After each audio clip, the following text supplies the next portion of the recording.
तो ये वीडियो आप देख रहे हैं, ये मर्डर के बाद का वीडियो है। अबू कताल आतंकी जो कि ढेर होता है, अज्ञात बंदूकधारी उस पर फायरिंग करते हैं, ताबड़तोड़ गोलियों की बरसात की जाती है और उसके बाद वो ढेर हो जाता है। ये देखिए किस तरीके से ये जो गोलियों के निशान हैं, जो मर्डर के निशान हैं मर्डर के बाद के, वो इस वीडियो के जरिए दिखाई दे रहे हैं। ताबड़तोड़ गोलियों की बरसात होती है और अबू कताल को ढेर कर दिया जाता है। लश्कर का आतंकी अबू कताल जिसे ढेर किया जाता है, मार गिराया जाता है। 3 तस्वीरें फिलहाल आपके सामने रख रहे हैं। इन 3 तस्वीरों को जरा ध्यान से देखिए। आतंकी अबू कताल को ढेर किया जाता है अज्ञात बंदूकधारियों द्वारा। रियासी हमले का मास्टरमाइंड था आतंकी अबू कताल और हाफिज का बेहद करीबी था, जो कि अब साफ हो गया है, ढेर हो गया है। हाफिज का राइट हैंड माना जाता था। और विस्तार से जानकारी के लिए ये रिपोर्ट देखिए।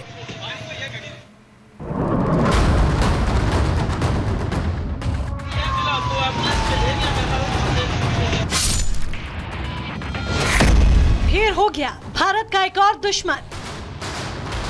मारा गया जम्मू कश्मीर में तीर्थयात्रियों की बस पर हमला करवाने वाला मास्टरमाइंड।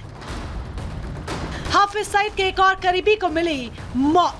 हाफिज सईद के साथ काले कपड़ों में खड़ा ये वही आतंकी है जिसने जम्मू कश्मीर के रियासी में आतंकी हमला करवाया था और इसका नाम है अबू कताल। अबू कताल सिंह ही हाफिज सईद का बेहद करीबी रहा। लश्कर के जम्मू कश्मीर ऑपरेशन का चीफ था, जिस पर देर रात पंजाब के झेलम इलाके में हमला हुआ।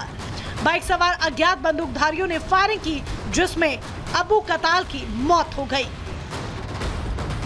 जम्मू कश्मीर में दहशत फैला रहे लश्कर तोयबा को एक बड़ा झटका लगा है। लश्कर तोयबा के जम्मू कश्मीर ऑपरेशंस का चीफ माने जाने वाला अबू कताल मारा गया है। कल देर रात पाकिस्तान के पंजाब के झेलम जिले में अबू कताल जब एक गाड़ी में जा रहा था, उसके साथ एक और लश्कर का टॉप कमांडर था, उन पर जो है फायरिंग की गई। अबू कताल वही आतंकी है जिसने जम्मू कश्मीर में राजौरी और पुंछ में भारतीय सेना नागरिकों पर 2 बड़े हमले किए, जिसमें सबसे बड़ा हमला राजौरी जिले के ढांगरी में 1 जनवरी 2023 को हुआ, जिसमें 7 हिंदुओं की हत्या कर दी गई थी। इसके बाद दूसरा हमला 20 अप्रैल 2023 को भट्टा दुरियान में हुआ, जिसमें भारतीय सेना के काफिले पर अबू कताल के निर्देश पर टेरर अटैक किया गया, जिसमें राष्ट्रीय राइफल्स यूनिट के 5 जवान शहीद हो गए थे। अबू कताल 2 बड़े मामलों में जो है जम्मू कश्मीर में हमले अंजाम दे चुका है, जिसके बाद राष्ट्रीय जांच एजेंसी को लगातार उसकी तलाश थी, लेकिन वो पाकिस्तान में बैठकर बड़े आतंकी हमलों की कमांड दे रहा था। सबसे पहला हमला 1 जनवरी 2023 को किया गया था, जब राजौरी जिले के ढांगरी में हिंदुओं की निर्मम हत्या कर दी गई थी। 1 जनवरी को आधार कार्ड चेक कर पाकिस्तानी आतंकियों द्वारा 5 हिंदू मारे गए थे। वहीं 2 जनवरी को आईडी अटैक में 2 और हिंदुओं की हत्या की गई थी। इसके अलावा 20 अप्रैल 2023 को भाटा दूरिया में जो आतंकी हमला हुआ, उसमें भी अबू कताल शामिल था।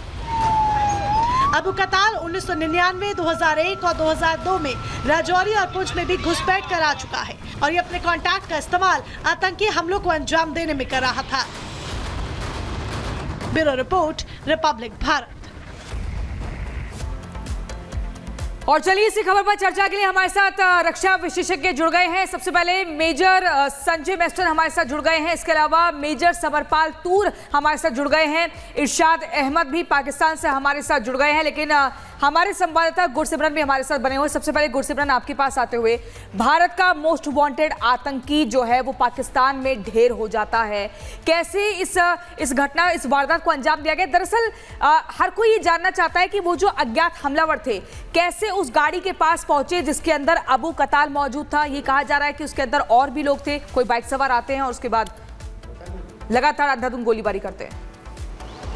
देखिए आतंकी संगठन, देखिए आईएसआई को खुश करने के लिए आतंकी संगठनों में जो वर्चस्व की लड़ाई लगी हुई है, ये उसी का एक नतीजा था कि अज्ञात हमलावरों द्वारा जो है एक आतंकी कमांडर को मार गिराया गया है। लश्कर को एक बड़ा झटका इसलिए है क्योंकि लश्कर का गाजी मारा गया है, यानी कि जम्मू कश्मीर ऑपरेशंस का उसका चीफ अब इस दुनिया में नहीं रहा। जम्मू कश्मीर में लश्कर अब दहशत कैसे फैलाएगा, अब ये लश्कर के लिए एक बड़ा चिंता का विषय, और चिंता का विषय हाफिज सईद के लिए भी है, जिसकी जान पर भी लगातार खतरा जो है वो मंडरा रहा है। क्योंकि आतंकी संगठनों के वर्चस्व की लड़ाई का इतिहास अगर आप देखेंगे तो कई बड़े आतंकी हैं, जिसमें कि चाहे आप 26/11 के मास्टरमाइंड्स की बात करें या फिर उससे पहले भी 2006 के अटैक्स के मास्टरमाइंड्स की बात करें, हर एक आतंकी जो है वो मारा जा रहा है। आतंकी संगठन ही आतंकी संगठनों के दुश्मन बन गए हैं, क्योंकि अब पैसे का मामला जो है वो है, क्योंकि जो सबसे प्रबल दावेदार होगा, जिसका वर्चस्व होगा, उसे आईएसआई जम्मू कश्मीर में हालात खराब करने के लिए सबसे ज़्यादा पैसा देगी और इसीलिए लगातार एक आतंकी संगठन दूसरे के कमांडर्स को मार रहा है। इसी चलते अब अबू कताल मारा गया है। अबू कताल आपको बता दें एक बड़ा नाम था, क्योंकि ये 1996 से 1999 के 3 साल, 99 के 3 साल और उसके बाद 2001 से 2003 तकरीबन 5 साल जो है जम्मू कश्मीर में आतंकी हमलों को अंजाम दे चुका है। घुसपैठ कर आया था और फिर एक्सफिल्ट्रेट कर वापस पाकिस्तान चला गया था। 20 साल तक, 2 दशक तक ये जो है खामोश रहा, लेकिन उसके बाद 1 जनवरी 2023 ढांगरी आतंकी हमले में इसका नाम सामने आया, किस तरह से डायरेक्ट हैंडलर्स को निर्देश दे रहा था और उसके बाद 20 अप्रैल 2023 में भाटा दूरिया में आतंकी बिल्कुल एक एक का दुश्मन ढेर हो रहे हैं। गुरसिमरन, हम लौटेंगे आपके पास। मेजर जनरल संजय मेस्टन का मैं यहाँ पर रुक करना चाहूंगी। संजय मेस्टन सर, देखिए एक एक कर, ये सिर्फ अबू कताल की बात नहीं है, इससे पहले चाहे आप कासिम की बात कर लीजिए या भारत के और दुश्मनों की बात कर लीजिए, एक एक कर पाकिस्तान में ही ये दुश्मन ढेर हो रहे हैं। यानी अब पाकिस्तान भी क्या इन आतंकवादियों के लिए सेफ नहीं रह गया? वो पाकिस्तान जो आतंकिस्तान बच चुका था, इन आतंकियों को पनाह देता था, उनके लिए सुरक्षित जगह हुआ करता था। बिल्कुल, पाकिस्तान तो किसी के लिए सेफ नहीं है, पाकिस्तान आर्मी के लिए भी सेफ नहीं है। अभी आपने देखा किस प्रकार बलूचिस्तान लिबरेशन आर्मी ने उनके तकरीबन 214 फौजियों को घायल मतलब मार दिया था। कहने का मतलब है पाकिस्तान तो किसी के लिए सेफ नहीं है, वहाँ सब टेररिस्ट है। पाकिस्तान आईएसआई, पाकिस्तान आर्मी वो भी टेररिज्म ही कर रहे हैं, उन्होंने टेररिज्म को बढ़ावा दिया, सारे टेररिस्ट को पाले और वही टेररिस्ट आज उनको अटैक कर रहे हैं। तो पाकिस्तान में कौन किसको मार रहा है वो किसी को नहीं पता है, सब आपस में एक दूसरे को मार रहे हैं और वो भारत के हित में। आपने देखा कि कई जो भारत को जिन्होंने टेररिस्ट एक्टिविटीज की थी हमारे खिलाफ, एक एक करके ढेर होते जा रहे हैं। और खासकर ये अब्दुल कताल जो है, ये देखिए ये एलईटी का, ये हाफिज सईद का तो राइट हैंड मैन था ही 26/11 का, जिसने मास्टरमाइंड था। और मेरे ख्याल ये भारत के लिए एक बड़ी विक्ट्री है।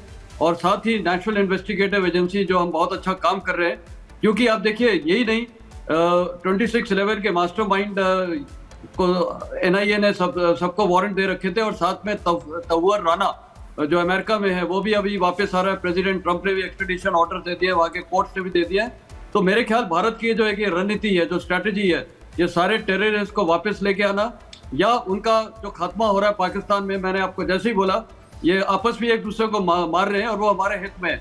तो मेरे ख्याल भारत की इन्वेस्टिगेशन एजेंसी एनआईए, जितनी इंटेलिजेंस एजेंसीज है, और हमारे देश के लिए बहुत ही गौरव की बात है कि ये सारे टेररिस्ट धीरे धीरे एलिमिनेट होते जा रहे हैं। लेकिन एक चुनौती ये भी है कि ये टेररिस्ट एक मरता तो 10 पैदा होते हैं, तो और भी अभी आएंगे।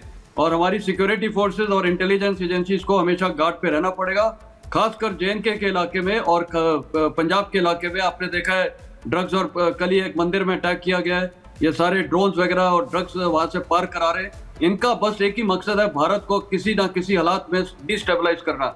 लेकिन वो कभी अपने मकसद में सक्सेसफुल नहीं होंगे, वो खुद डिस्टेबलाइज होते जा रहे हैं। लेकिन उनका सिर्फ एक ही मकसद है, भारत को डिस्टेबलाइज करना। भारत एक स्ट्रॉन्ग देश है, भारत पर इसका कोई असर पड़ने वाला नहीं है। भारत को पता है कि ऐसे लोगों को जवाब कैसे देना है, और हम पहले भी देते रहे हैं, आगे भी देते रहेंगे। वापस लौट रहे हैं आपके पास सर। मेजर तूर, हमने बलोचिस्तान में देखा किस तरह से आतंक फैलाया पाकिस्तान की सेना ने। अब उन बलोचिस्तानियों ने जब ट्रेन को हाईजैक किया तो